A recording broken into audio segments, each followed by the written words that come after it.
Chapter 35, Precision Pedigree. Hours after Stephen and Craig made their way back home, they enjoyed dinner with Craig's family. Nicole didn't make any slight glares at Stephen since she always enjoys family diddle. But after what she heard from his conversation with Craig, she really has something to ask about his crystal gem life. So, have you heard of the card game Bring Out Your Beast? Bernard asked. No, not really, Stephen answered. Would you be interested if I show you? There's a place called The Splintery Butt where they play that game, Craig added. I will be interested even though I'm not gonna be a full-time player, Stephen smiled. I stopped playing that game as I got older. It's not like you're gonna get addicted to it forever, Bernard said, taking a bite of his food. Ken is probably still playing that game if you ask him, Craig said. Yeah, there's so many secrets for so many witnesses, Nicole commented while not looking at Stephen. Stephen looked at Craig's mom, who paid more attention to her food on her plate. He's aware he's gonna have another talk with her tonight before bed. He just hopes she doesn't find out about Ruby and Aquamarine harming her son. Stephen, Jessica spoke, getting his attention. Are you going to do everything that there is to do in the creek? I don't think it's possible, Stephen responded. If I don't do everything, I would have to save the other activities for another day. You're gonna go back to hanging out with Kenneth the day after tomorrow? Dwayne asked. No, he's going back to college on that day. I don't have plans, and would you mind if I help you with your errands or something? I'll think about it tomorrow. This gave Nicole an idea for the meeting tonight. How about you join us with our meeting, she offered. We can work that out before bed. Dwayne took his wife's offer as the whole family continued eating. Nicole and Dwayne washed the dishes, while Stephen waited patiently in the living room with Craig and Jessica with him. Bernard remained seated at the table, knowing he's mostly part of Stephen finding a friend by pure luck. But at the same time, he wasn't a witness of the event that happened when his brother was alone. Alright, that's the last one. Nicole closed the dishwasher after putting the last dish in. Craig, Jessica, it's time for bed. Both Craig and Jessica got off the sofa while heading out of the living room. As Bernard got up, he walked by his brother and sister entering the living room, sitting next to Stephen. Craig and Jessica walked up the stairs, but Jessica stopped, turning around, catching Craig's attention before heading into the bathroom. Jessica, Craig spoke, we're not allowed to be downstairs during Stephen's meetings. I know, but is he gonna mention about... No, he won't talk about me and him fusing. He may talk about other fusions, but not us.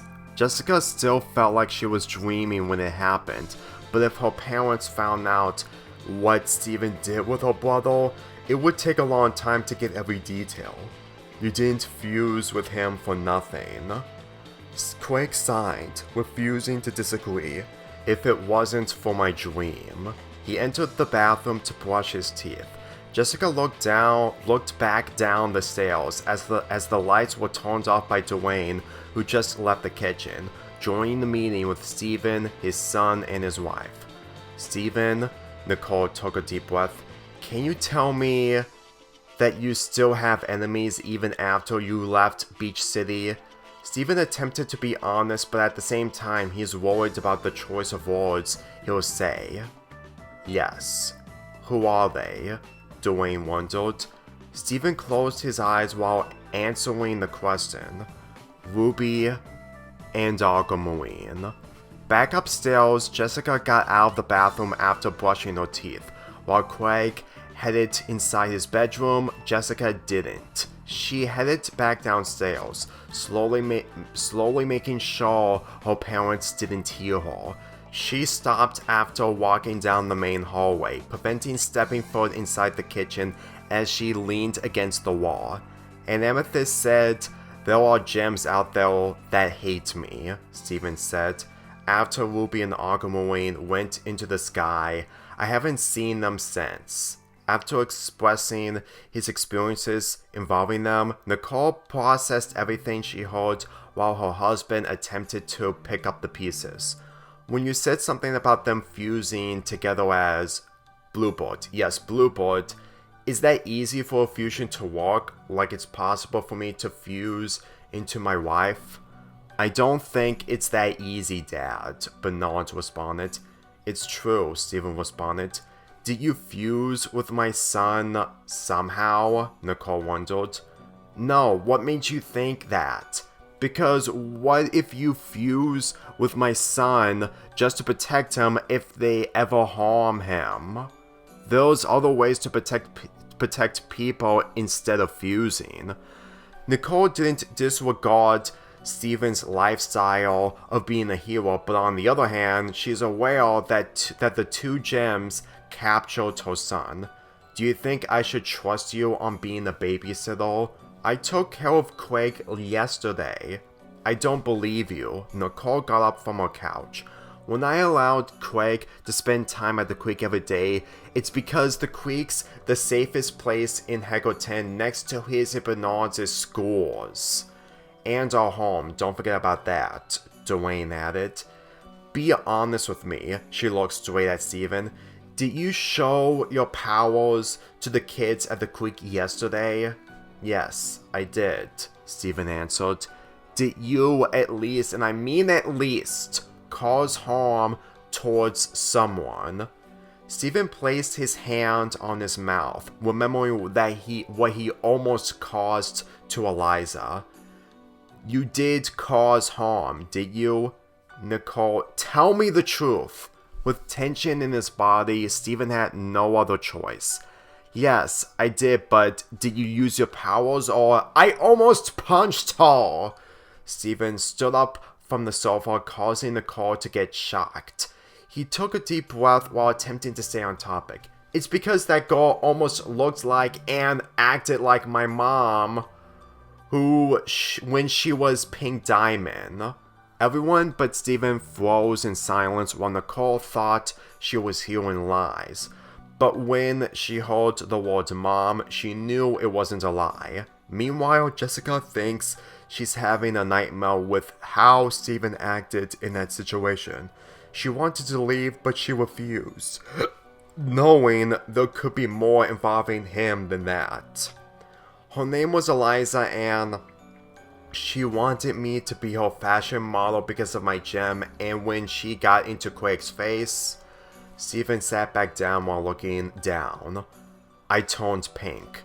"You were almost punched her?" Nicole responded. "Craig stopped me when I noticed he had pink eyes. All the while I accidentally launched him to a tree." Steven then teared up from his eye, wished he never went through what transpired yesterday. "I promise you that Craig didn't get a concussion. It was the first time I saw his pink eyes. I was just as shocked when I found out." "Steven, as much as I appreciate you being regretful of what you almost did, punching the kid isn't excusable if the police found out about it," Dwayne responded. "You never went through life like us when imagination was part of our childhood. I did have imagination as a kid, with powers along with the crystal gems who you spend time with. Ruby and Sapphire won't even understand imagination," Bernard commented.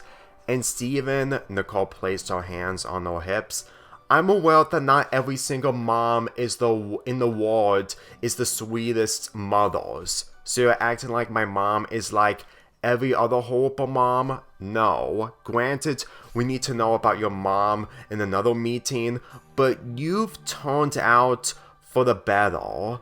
Nicole turned away, taking deep breaths to calm herself down. She turned back to Steven, still witnessing his tear on his face. "And you showed me you're not as reckless as I thought." You're still upset that I almost... Yes, but I will forgive you at the very least. She then walked past the sofa, stopping by the kitchen table while Jessica slowly backed away. Lucky enough, her mother didn't spot her. Steven got up from the sofa, walking up to Nicole from behind. What do you think about Ruby and Aquamarine? Nicole closed her eyes, flinching while still looking away from Steven. They've made me concerned. You're afraid they'll harm Craig? Did you have to say that? Dwayne walked by Steven, comforting his wife. I'd still protect him no matter what. You do realize it won't eliminate the fact Craig could still be in danger, Bernard walked up from behind. Steven, Nicole spoke while turning around. You want me to trust you to protect my youngest son? Yes, Steven responded. You said when you got back after meeting Kenneth, Connie is free to come over tomorrow? Yes. She then picked out a photo of Craig's cousin's backyard from his house. I just called Bryson's parents to see if it's okay if he can hang out with Craig in the creek. He's his cousin that you met at the family reunion 2 days ago, Dwayne said. I can't believe I'm saying this, but... She walked up to Steven to make sure he's focused on her. Have Lion teleport to their backyard and bring Bryson here so you can protect him too. Steven nearly forgot that Craig had a cousin after days of spending time with him. His new friend he made today, well, he would have been farther away from here by now. His mom did say they live in Trenton, New Jersey, so you sure his parents would be... Some kids saw a lion, right? Steven nodded from Nicole's question. I'm gonna write him to let them know ahead of time once Connie gets here. I'm not gonna explain everything that just happened, just only about you. Okay, Steven lowered his head. It wasn't our idea for you to come over, it was Jessica's idea. Especially not Craig's idea, Bernard added. The thing is, I want you to prove that you can protect more than just one kid in this family in case something terrible happens in the creek. Okay, Steven agreed. Would you mind if Lion stays in the backyard when I'm in the creek? Sure. Also... Since Kenneth's going back to college, I want you to spend the full day with me and Dwayne, and we don't want Craig to come along. We just want him to stay at home. Steven may have missed Craig for nearly the full day today, but with this ultimatum being bigger than today's, getting approval from Nicole and Dwayne will make things easier. Okay, I'll do it. We're planning out what we're gonna do. Maybe during car rides, we can talk more about your life to speed things up. That's really a good idea, Steven replied. I was thinking the same thing so we all can know each other a lot better. Will you be interested in meeting Or and JoJo again? Yes. Now that's something we can look forward to, Dwayne smiled. Should we go to bed now? Yeah, we've talked enough tonight, Nicole said. Jessica quietly headed back upstairs, entering her bedroom. Upon closing her door, she sat on the floor, still processing what she heard.